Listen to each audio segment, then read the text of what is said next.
Hi friends, మీకోసం ఒక మంచి కథ తీసుకొచ్చాను. చూసి నచ్చితే ఒక లైక్, కుదిరితే ఒక కామెంట్, వీలైతే సబ్స్క్రైబ్ తప్పక చేయండి ప్లీజ్. ఇక కథ చూద్దామా? గుర్రం మరియు తోడేలు కథ.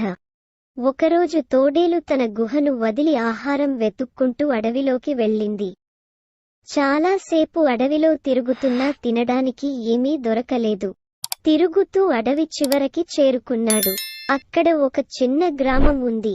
అక్కడ గ్రామంలో తోడేలు ఒక కంది పొలాన్ని చూసింది. అతనికి కొద్ది దూరంలో గడ్డి మేస్తున్న గుర్రం కనిపించింది.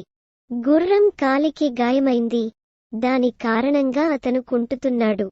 ఆకలితో ఉన్న తోడేలు ఈ కుంటి గుర్రం కాలులోని కొంచెం మాంసాన్ని తిని తన ఆకలిని ఎందుకు తీర్చుకోకూడదని ఆలోచించింది.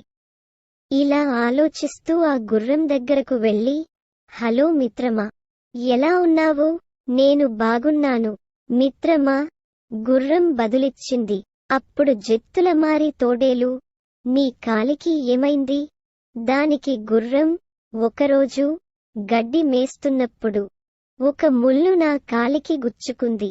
గాయం మానింది కాని నొప్పి ఇంకా అలాగే ఉంది అని గుర్రం మళ్ళీ చెప్పింది. తోడేలు చెప్పింది, అది చాలా లోతైన గాయంలా ఉంది. నేను చూడగలనా? తోడేలు మనసులో ఏముందో గుర్రానికి అర్థమైంది. అతనికి గుణపాఠం చెప్పాలని నిర్ణయించుకున్నాడు.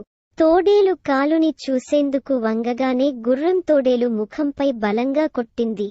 తోడేలు గాలిలోకి దూకి దూరంగా పడిపోయింది.